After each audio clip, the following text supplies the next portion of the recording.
在《血庄寒刀行》当中，天赋出众的人有很多，不过要说生下来就是一品高手的人，只有一个生而金刚的徐龙象。那么徐龙象的实力有多强呢？又为何不能突破进天象境呢？徐龙象是徐凤年的弟弟，作为北凉王的第二个儿子，徐龙象一出生就是天生的金刚境高手，而且是媲美佛家的大金刚境。只可惜生而金刚境的他，因为天赋太变态了，生下来之后就是个痴傻儿。王妃吴素生下他后没多久就去世了，因为生下来痴傻，所以又被叫做黄满儿。黄满儿在别人的面前肆无忌惮，不管不顾，即便是徐骁的话他也不听，只听哥哥徐凤年的话。因为徐龙象天赋出众，所以一开始很多人都认为他是真武转世，其实他是真武大帝座下的玄龟转世，而他的哥哥徐凤年呢才是真武大帝。因为被哥哥的命格所克，所以才会天生痴傻。徐龙象一出生时便被天师赵熙团给看中，想将他收为弟子。徐龙象不想离开哥哥的身边，最后还是在徐凤年的劝说下，加上师傅说学成归来后可以帮助徐凤年，徐龙象才跟着赵熙团上了龙虎山。在龙虎山上的日子，徐龙象过得很惬意啊。赵熙团将他当作儿子一样看待，传授了他大梦春秋。在修行的那几年里，徐龙象经常喜欢对着一口井发呆，因为赵熙团和他说这口井的那一边能够通到北凉王府，他便每天对着井口发呆，还经常采山楂倒到井里，只希望在对面的哥哥能够收到。徐龙象虽然天生痴傻，但如果能够平平安安的度过一生也不错。只可惜啊，他的身份注定了事情没有那么简单。作为徐凤年的弟弟，注定了他坎坷的命运。生而金刚的他不能够轻而易举的提升境界，一旦进入天象境，就会引导天劫劈杀，后果不堪设想。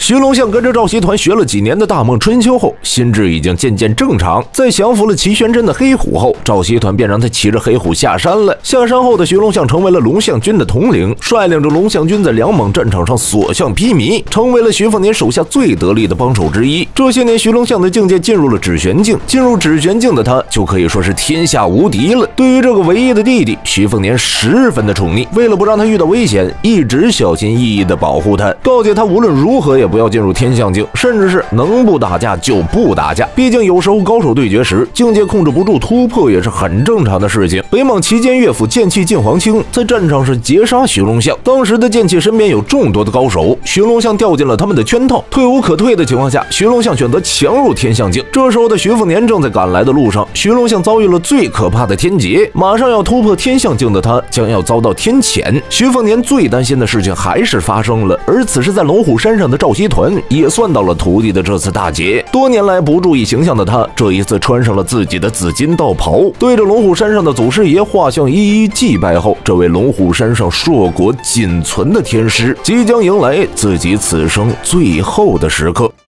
在《血庄寒刀行》当中，要是最让人感动的情谊有哪些，就不得不提赵熙团和徐龙象之间的师徒情了。在徐龙象遭遇北莽高手的围杀，在最危急的时刻，他选择突破进天象境。生而金刚的他连老天都嫉妒，所以在他突破天象境时降下天罚。这个时候，徐凤年被北莽的高手给缠住了，耽误了不少的时间。徐龙象靠着自己硬扛了部分天劫，踏入天象境的他几乎无敌。面对剑气劲和北莽众多的高手，徐龙象逆转困境，秒杀了剑气劲皇卿。而此时更恐怖的天劫就要来临，天上乌云密布，8道天雷向着徐龙象轰来。要知道当年在斩魔台上的齐玄真也只扛下了6道天道而已，如今8道天雷对于徐龙象来说就是绝杀呀。好在徐凤年及时赶到了，以双刀硬扛天雷，徐凤年使出了一生的绝学，扛下了7道天雷。此时他也是强弩之末，生死也就是一线之隔，他也没有力气再去扛那第8道天雷了。就在这个时候，一道熟悉的身影出现，在徐龙象奄奄一息的时候，他看到了师傅赵熙团的身影。原来是天师赵熙团自出双目，强行开启天眼，替自己的徒弟扛下了第8道天雷。最后时刻对着自己的徒弟说道：“徒弟呀，师傅不过是先投胎去了，咱爷俩呀，下辈子再做师徒。”消失之前，对着天空气愤地说道：“王蛮儿，干他娘的天劫！”一代天师就此在天地间消失。雷劫中的徐龙象看着师傅泪流满面。经过此次天劫后，徐龙象境界稳固，心智也恢复正常。自那以后，终其一生，黄蛮儿再也不会忘了老天师，忘了龙虎山山脚那座破道观。